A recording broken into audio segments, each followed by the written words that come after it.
Реестрге түшүп калган мекендештердин көпчүлүгү бардык документим бар, документтерим таза, бирок эмне үчүн реестрге түшүп калганымды билбейм деп кайрылышат. Чын-чынына келгенде реестрге түшүп калуунун 4-5 эле жолу бар. Биз азыр ар бирине кенен токтолуп эсептеп беребиз. Биз менен бирге болуңуздар. Биринчи мисал бул Россиянын аймагына кирип келе жатып, миграциялык картаңызга работа деп тандап, бирок бир айдын ичинде эч кайсы жерге официалдуу жумушка кирбеген болсоңуз, реестрге түшүп калууга толук негиз берет жана ошонун айынан дагы реестрге түшүп калган мекендештерибиз аябай көп. Буга чейин биздин мекендештер жылдар бою бул жакта подработкаларда иштеп, эч кайсы жерге официалдуу жумушка кирбей эле иштеп жүрүшкөн.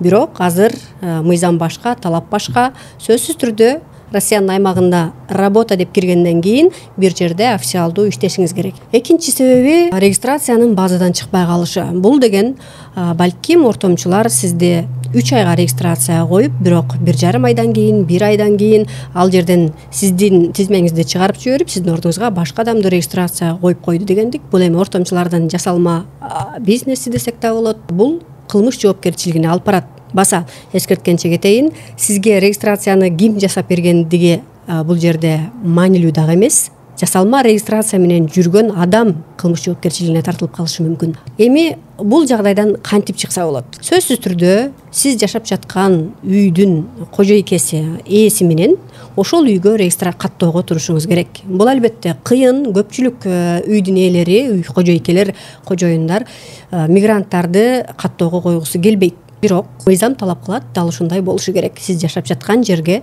каттоого турушуңуз керек. Буга чейин биздин мекендештер бир үйдө 20га чейин, 30га чейин адам жашаган учурларда алардын бардыгын регистрацияга коюш такыр мүмкүн эмес болчу. Азыр Россияда андай абал таптакыр жок. Бир үйдө 2ден 4төн регистрациясы менен жашоо талап кылынууда жана биз бардыгыбыз ошого өтүп баратабыз. Кийинки мисал, кандайдыр бир штрафтарды алып төлөбөй качып жүргөн болсоңуз дагы реестрге түшүп калууга толук негиз берет. Реестрден чыгуу үчүн ал штрафтарды төлөшүңүз керек. Андан кийинки мисал, 5 февралдан кийин легалдашам деп чек арага чыгып келгендер дагы реестрге түшүп калып жатат. Себеби дегенде дал ошол 5 февралда күчүнө кирип, 30 апрелге чейин президент легалдашууга амнистия жарыялаган, андан кийин аны 10 сентябрга чейин жылдырды. Ошондо бизге мигранттарга 2 талап коюшкан. Эгер Россиянын аймагында иштеп калам десеңер, МВДга кайрылып 5000 штраф төлөйсүңөр дагы, андан кийин документтериңердин бардыгын толуктап, официалдуу жумушка кирип, жашаган жериңерге каттоого туруп, анан легалдуу иштей берсеңер болот деп.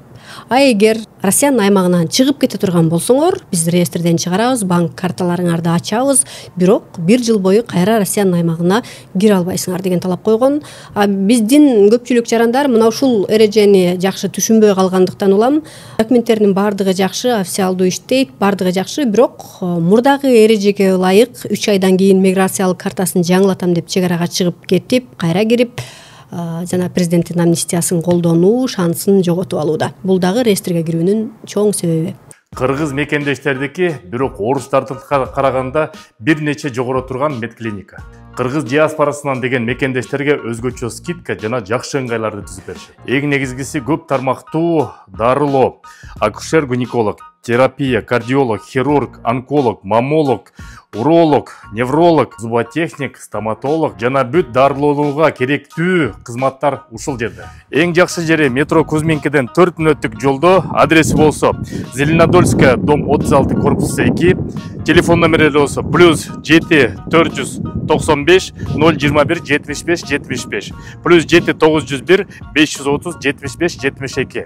Кыргыз диаспорасында кайрылыңыздар, жакшы скидкаларды силерге кылып берет. Андан кийинки 5-чи себеп бул сиздин карталарыңыздагы азыр Россиянын толук көзөмөлүндө. Эгер Кыргызстанга же башка жактарга дагы чоң акчаларды которсоңуз, эгер айлыгыңыз азыраак болуп туруп, чоң акчаны мезгил менен ай сайын которуп турсаңыз, бул шектүү деп эсептелинет. Балким дроппер деп шектелесиз. Дроппер бул акча которуп берип иштеген жарандар.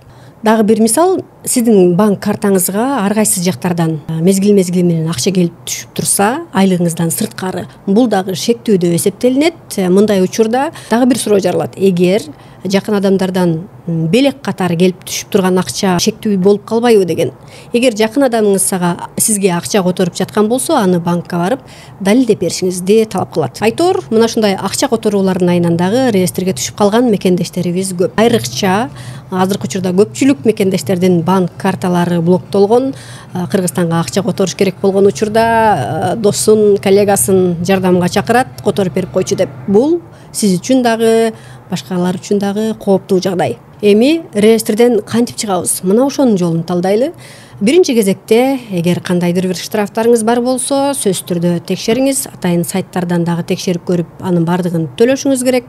Андан сырткары Сахаровага бар элек болсоңуз, сөзсүз барып медициналык кароодон өтүңүз, дактилоскопия манжа издерин тапшырыңыз. Көп учурда регистрациянын мөөнөтү өтүп кеткен болот. Мындай учурда кайра тапшырып, анан регистрация келгенден кийин МВДга барайын дедим эле деп коркуп отуруунун кажети жок. Сиз регистрациясы жок деле МВДга кайрылсаңыз болот.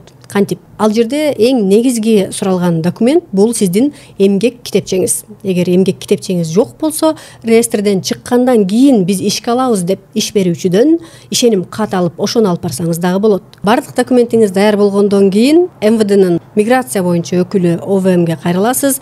Жашаган аймагыңыздагы же катталган регистрация болгон жактагы ОВМге барыңыз дагы.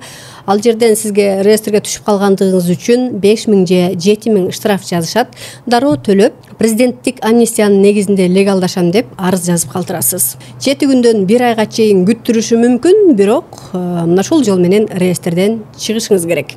Эгер мурда кийин Россиянын аймагына аты жөнүңүздү алмаштырып келген болсоңуз, же кара тизмеге кирип, дагы башка штрафтарды алып, мыйзамдарды көп бузуп жүргөн болсоңуз, анда 10 сентябрга чейин жакшысы Россиянын аймагынан чыгып кеткениңиз жакшы, президенттин амнистиясына таянып.